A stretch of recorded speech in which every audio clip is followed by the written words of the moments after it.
Hello friends, இன்றைக்கி சூப்பரான ஒரு சட்னி தான் பார்க்க போகிறோம். அதுவும் கொத்தமல்லி சட்னி. உண்மையாகவே நம்ம சட்னி வந்து சிம்பிளாக அரைச்சிருக்கோம், பார்த்துருக்கோம். வெறும் கடலைப்பருப்பு வைப்போம், உளுத்தம்பருப்பு வைப்போம், தேங்காய் வைப்போம், அவ்வளோதான். ஆனால் இந்த சட்னி அவ்வளோ சூப்பராக இருக்கும். அதுக்கு முன்னாடி என்னுடைய சேனலை முதல் பார்க்குறதா சிம்பா நியூ ஜெட் சேனலுக்கு சப்ஸ்கிரிப்ஷன் பண்ணிடுங்க ஃப்ரெண்ட்ஸ். உங்கள் ஃப்ரெண்ட்ஸும் எல்லாத்துக்கும் ஷேர் பண்ணிடுங்க.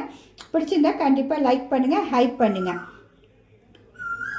இப்போ நம்ம என்னென்ன அதுக்கு தேவைன்னு பார்த்துக்கலாம். நல்லா இப்போ வந்து கொத்தமல்லியே கிடைக்கல, ஆனாலும் கண்டிப்பாக உங்களுக்கு கொத்தமல்லி நான் செஞ்சு ஏன்னா நான் சாப்பிட்ட டேஸ்ட்டாக இருந்துச்சா, சரி கண்டிப்பாக உங்களுக்கும் அதை காட்டியிருந்ததுக்காக கொத்தமல்லி காம்போடையே எடுத்து வச்சுக்கோங்க. நல்லா என் கைப்பிடிக்கு ஒரு கைப்பிடி ஃபுல்லாக தான் ஒரு கட்டு கொத்தமல்லி வச்சுங்க. சின்ன கட்டு கொத்தமல்லி 25 ரூபான்ற அந்த கட்டு கொத்தமல்லியே ஒன்று எடுத்து வச்சுருக்கேன். நல்லா காம்போடு தான் எடுத்து வச்சுருக்கேன். காம்பெல்லாம் பொடிசாக அஞ்சிட்டேன். ஏன்னா கொத்தமல்லியே இப்போ கிடைக்கிறது இல்லை.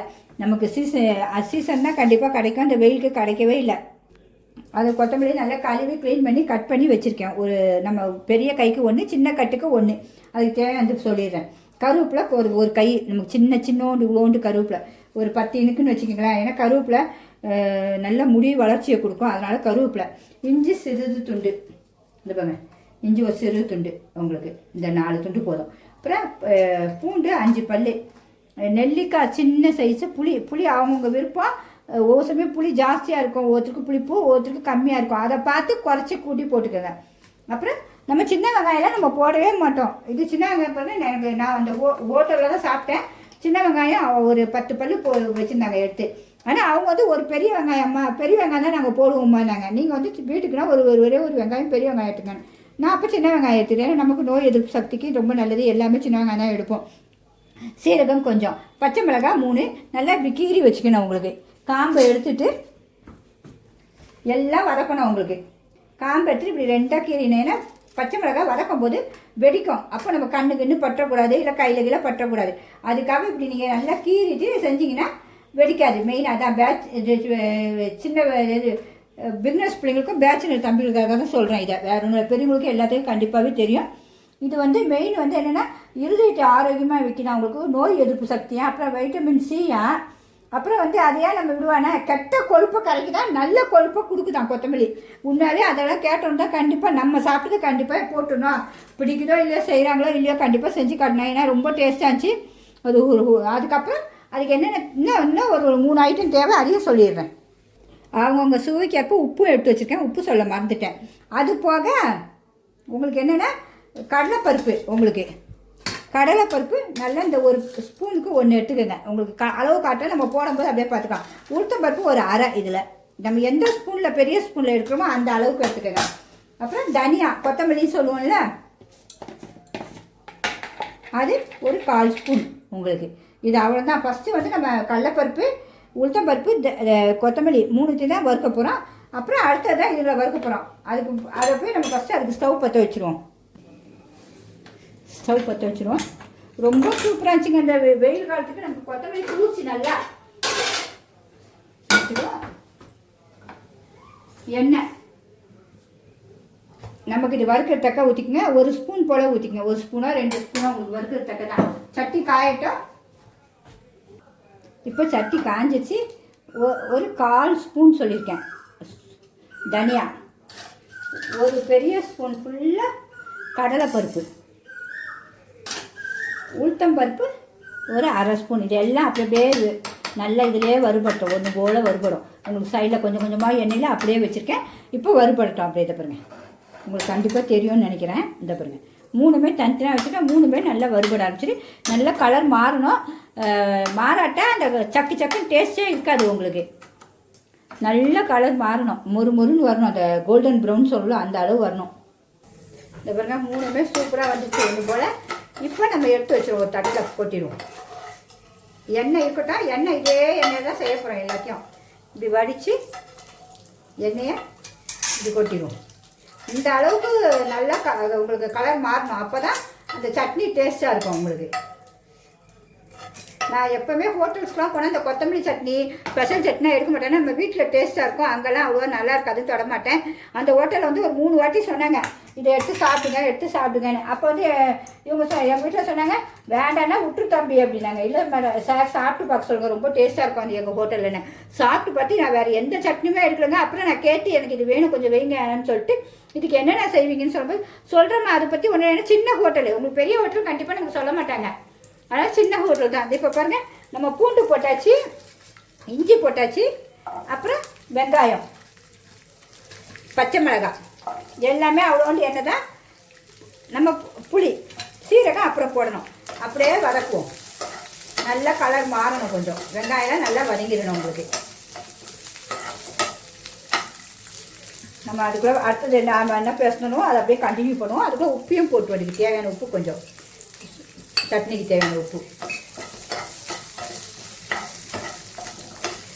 சொல்கிறோம்னா நாங்கள் அப்புறம் சரி சொன்னாங்க. எனக்கு சொல்லும்போது இது போடுவோம்னா நான் சொன்னால் வெங்காயம்லாம் நாங்கள் போடவே மாட்டோங்க. தேங்காய், மிளகு, சீரகம் தான் உளுந்து தான் போடுவோம். கடலைப்பருப்பும் போட மாட்டோம் நாங்கள் அப்படின்னா. நீங்கள் அரைச்சி பாருங்கள். நாங்கள் ஹோட்டலில் வந்து பெரிய வெங்காயம் தான் போடுவோம். நீங்கள் வந்து சின்ன வெங்காயம் யூஸ் பண்ணிக்கிங்க. நாங்கள் நம்ம வீட்டில் எப்போவுமே சின்ன வெங்காயம் தான். உடனே சரி ஓகே கண்டிப்பாக செஞ்சு பார்க்கலாங்க. செஞ்சு பார்த்தா ரொம்ப டேஸ்ட்டாக இருந்துச்சா, சரி உங்களுக்கும் கண்டிப்பாக இந்த வெயிலுக்கு போட்டுவோம். ஏன்னா இது வந்து நல்ல நோய் எந்தெந்த அந்தந்த சீசனில் கண்டிப்பாக ஒவ்வொரு வியாதி வருதுல, அதெல்லாம் கொத்தமல்லி வந்து எதிர்த்து போராடுமா. அந்த சக்தி உண்டாகும் கொத்தமல்லிக்கு. நமக்கு ஒரு திடீர்னு மழை வந்தால் ஜுரம் வரும், இல்லை ஸ்கின் அது எல்லாமே போக்குதான். அப்படிப்பட்டது ஏங்க விடுவானே, கண்டிப்பாக செஞ்சிட வேண்டியதானே. நம்ம சாப்பிட்டதே மக்களும் செஞ்சு சாப்பிட்டோம்னா போட்டாச்சு. இது நம்ம மட்டும் பார்க்க போதில்ல, பாதியில் தான் பார்ப்பாங்க, ஒவ்வொரு ஊர்லேருந்தும் பார்ப்பாங்க. கண்டிப்பாக பிடிச்சா லைக் பண்ணிடுவாங்க. அதுக்காக தான், வேறு ஒன்றும் இல்லை. மற்ற ஒரு 4 பேருக்கு சொல்லுவாங்க. இது இதுவும் நல்லா கலர் மாதிரி வெள்ளையாக வரும். உங்களுக்கு பச்சை மிளகாய் அது வரைக்கும் வதங்கணும். நான் பெரும்பாலும் பச்சை மிளகாய் யூஸ் பண்ண மாட்டேன். இந்த சட்னிக்கு கண்டிப்பாக பச்சை மிளகாய் தான் உங்களுக்கு. இப்போ வந்து கருவேப்பிலையை நம்ம உருவி போட்டுடுவோம். ஏன்னா கருவேப்பிலையை முடி நல்லா வளர்ச்சி கொடுக்குங்க. உண்மையாகவே வந்து பெண்களுக்கு வந்து முடி அவ்வளோ பிடிக்கும் உங்களுக்கு எல்லாருக்குமே. அந்த வந்து நம்ம டெய்லி உணவில் சேர்க்கும் போதே ஆட்டோமேட்டிக்காக முடி வளர்ந்துடும். நீங்கள் இதுக்கு தான் தனியாக கேர் எடுக்கணும்னு கிடையவே கிடையாது. அதோடைய ஆயிலும் தயாரிச்சுக்குங்க, வச்சுட்டு எண்ணெய் தேய்க்கும் போது முடி கண்டிப்பாக வளரும். அந்த ஆயில் கூட நான் போட்டுக்கேன், என் லிங்கில் போய் பாருங்கள் நீங்கள். இப்போ இந்த கொத்தமல்லியும் போட்டுருவோம். கொத்தமல்லி போட்டு ரொம்ப நேரம் வதக்கக்கூடாதுங்க, டக்குன்னு எடுத்துடணும். அந்த காம்பு ஒரு சொட்டு விட மாட்டேன் பாருங்க, அவ்வளோ க்ளீனாக எடுத்துவேன். பொறுமையாக நல்லா எடுத்து அந்த வேரை மட்டும் தான் கட் பண்ணுவேன். அந்த வேறு கூட ரசத்தில் போட்டால் அவ்வளோ டேஸ்ட்டாக இருக்குங்க. யாராவது ட்ரை பண்ணியிருக்கீங்களா சொல்லுங்கள் கண்டிப்பாக. அதெல்லாம் நானும் முன்னாடி போட மாட்டேன். எங்கள் அத்தை ஒருத்தர் திருச்சியில் இருக்காங்க, அந்த அத்தை தான் சொன்னாங்க அது காம்புலாம் போட்டால் அவ்வளோ டேஸ்ட்டாக இருக்குமான்னுவாங்க. அதுலேருந்து தான் நானே போட ஆரம்பித்தேன்.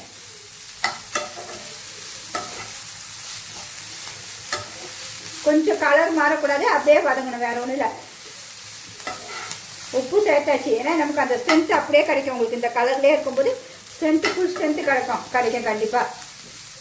லாஸ்ட்டில் தாளிப்பு நம்ம எண்ணெய் ஊற்றவே இல்லை பாருங்கள். இந்த ஒரு செட்டு நம்ம வறுத்தது தான் எண்ணெய். இப்போ நம்ம அந்த சீரகத்தையும் இதில் போட்டுருவோம்.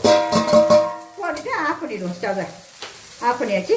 நல்லா ஆறட்டும். அதுக்குள்ளே நம்ம ஃபஸ்ட்டு போய் நல்லா ஆறினா தான் அரைக்கணும். ஃபஸ்ட்டு போய் நம்ம இந்த கடலைப்பருப்பு, தனியா, உளுத்தம்பருப்பு வறுத்துக்கொள்ள அதை போய் அரைச்சிட்டோம். இந்த அளவுக்கு இருக்கணுங்க.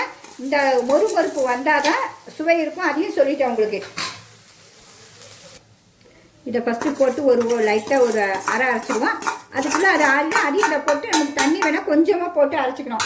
உங்களுக்கு சட்னி தான் நம்ம கட்டியாக வேணும். உங்களுக்கு தண்ணியாக வேணும், நீங்கள் கொஞ்சம் தண்ணியாக வச்சுக்கலாம். இது கட்டியாக இருந்துச்சு வச்சுக்கலாம். நம்ம பிரெட் ஆம்லேட்லாம் போடும்போது சூப்பராக தடவி இதை நடுவில் வச்சிங்கன்னா அவ்வளோ ஒரு ஹெல்த்து. பிள்ளைங்க விரும்பி சாப்பிடுவாங்க. மெயின் அதுக்காக தான்.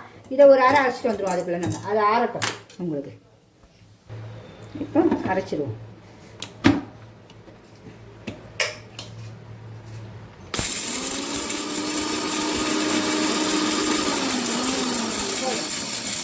இது அப்படியே இருக்கட்டும். அது வந்து நமக்கு நல்லா ஆறினோடனே சேர்த்து அரைச்சிடுவோம். இப்போ பாருங்கள், நம்ம இது இந்த அளவு அரைப்பட்டுடுச்சு. இதை இப்போ தனியாக கொஞ்சம் வச்சுப்பேன். ஏன்னா கொஞ்சம் அந்த ரொம்ப குழஞ்சிடக்கூடாது. அப்புறம் லாஸ்ட்டாக ஒரு போட்டு எடுத்துடும். அரைச்சாச்சு. இதை இப்படி எடுத்து வச்சுக்கோம். ஏன்னா அந்த முறுமுறுப்பு இருந்தால் தான் டேஸ்ட் இருக்கும். இப்போ இதெல்லாம் போட்டுருவோம். எல்லாத்தையும் போட்டுருவோம். இப்போ மூடிட்டு அரைச்சிடுவோம். ரொம்பவும் நைஸாக இருக்கக்கூடாது. கொஞ்சம் அப்படி குறைன்னு இருக்க மாதிரி இருக்கும். டேஸ்ட் சூப்பராக இருக்கும் உங்களுக்கு எப்படி சப்போஸ் உங்களுக்கு நைஸாக வேணால் அரைச்சிங்கன்னா குறைவாக கிடைக்கும்போது சூப்பர் டேஸ்ட் இருக்கும் உங்களுக்கு. இப்போ நம்ம மிக்சியை வச்சுருவோம். இப்போ அரைச்சிடுவோம். ஃபஸ்ட்டு வெறுமாக தான் அரைக்கிறேன். தண்ணி ஊற்றிப்போம். இப்போ தண்ணி ஊற்றிப்போம். இந்த பிறகு இந்த அளவு அரைப்பட்டுச்சு. இப்போ நம்ம இந்த வறுத்து வச்சோம்ல, இது எல்லாம் ஒரு சொட்டு அரைச்சி வச்சுக்கணும், இதையும் போட்டுருவோம். ஏன்னா ரொம்ப நைஸாக இருக்கிறதுக்காக தான் போடலை நான். இப்போ இந்த பிறகு கொஞ்சோண்டு ஒரு 1/4 டம்ளர் தான் தண்ணி எடுத்து வச்சுக்கோங்க. அது வந்து கொஞ்சோண்டு, ஏன்னா தண்ணி வந்து ரொம்ப ஊற்ற வேண்டாம். இப்போ அரைச்சிடுவோம்.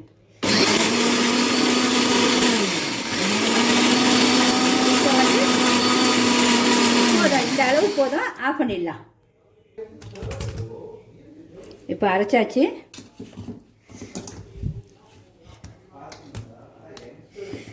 இங்கே பாருங்க, இந்த அளவு இருக்கணுங்க. சூப்பராக இருக்கும் அந்த சட்னி, இவ்வளோ டேஸ்ட்டாக இருக்கும். இப்போ டேஸ்ட்டும் பார்க்கணும், அதுக்கு முன்னாடி ஒரு தாளிப்பும் கொடுக்கணும். நம்ம அதை தாளிச்சிடுவோம். இந்த பாருங்க சட்னி எவ்வளோ சூப்பராச்சு. கலரும் பாருங்கள் அவ்வளோ சூப்பராக, அதே பச்சை கலரில் இருக்கும். சாப்பிட அவ்வளோ டேஸ்ட்டாக இருக்கும். ஹெல்த்தி. ஹோட்டலில் கூட உண்மையாகவே அவ்வளோ நல்லா செய்கிறாங்கங்க. இப்போ நம்ம தாளிப்பையும் தாளிச்சிட்டு பார்த்துருவோம். உங்களுக்கு சட்டி பற்ற வச்சாச்சு. ஸ்டவ் எண்ணெய் கடாயில் எண்ணெய் ஊற்றுறோம். 1 ஸ்பூன் தான், ரொம்ப வேண்டாம். நமக்கு தாளிப்புக்கு தான் உங்களுக்கு மெயின். எதுவுமே எண்ணெயே இருக்காதுங்க. மெயின் அதுதான். ரொம்ப ஆரோக்கியமாக இருக்கும் என்னுடைய சமையல். நீங்கள் பார்த்தீங்கன்னா கண்டிப்பாக உங்களுக்கே தெரியும். இப்போ கடுகு போட்டுடலாம். கடுகு பொரியணும் நல்லா. உளுத்தம்பருப்பு சுவைக்கு, சீரகம் ஜீரக சக்திக்கு உங்களுக்கு எல்லாமே. இது போக காஞ்ச மிளகாய், அந்த நல்லாயிருக்கும் உங்களுக்கு சாப்பிடும்போது. இப்போ கருவேப்பிலை எல்லாமே சூப்பராக நமக்கு கலர் மாறிச்சு. ஸ்டவ் ஆஃப் பண்ணிடுவோம். தாளிப்பை ஊற்றிடுவோம். இப்போ தாளிப்பை மேலே அப்படியே ஊற்றிட வேண்டியதான். சுவைக்காக சூப்பராக டேஸ்ட் இருக்கும். கெடவே கெடாது. நீங்கள் வச்சு சாப்பிட்லாம் ஃப்ரிட்ஜில். ஏன்னா நம்ம புளிலாம் ஊற்றிருக்கோம், அதனால் கெடாது. உங்களுக்கு பிடிச்சிருந்தா கண்டிப்பாக லைக் பண்ணுங்கள். சுவையும் பார்த்துருவோம். இப்போ சுவை பார்த்துருவோமா? கண்டிப்பாக நம்ம அந்த கொத்தமல்லி சட்னியை நான் எடுத்து தாராளமே எடுத்து காட்டேன். இட்லி தோசைக்கு சூப்பராக இருக்கும். நீங்கள் சாதத்துக்குள்ளே போட்டு பிசைஞ்சு சாப்பிட்லாம். நான் இப்போ அப்படியே தான் சாப்பிட்டு காட்ட போகிறேன். உங்களுக்கு எப்படி இருக்குன்னு பார்ப்போம். இருங்க. அப்பா செம்ம டேஸ்ட்டுங்க. உண்மையாகவே அவங்க சொன்ன மாதிரி அவங்க செஞ்ச ஹோட்டலில் செஞ்ச டேஸ்ட் வந்துச்சு. கண்டிப்பாக உங்களுக்கும் இது வரும். கண்டிப்பாக எல்லாருமே டேஸ்ட்டாக இருந்தால் கண்டிப்பாக எனக்கு கமெண்ட் எழுதுங்க. நீங்களும் வீட்டில் எப்படி செஞ்சு பாருங்க. ஏன்னா கொத்தமல்லி வந்து நமக்கு அந்தந்த சீசனுக்கு வர வியாதியெல்லாம் போக்கும்போது கண்டிப்பாக நம்ம செய்யணும். ஓகே ஃப்ரெண்ட்ஸ், பாய்.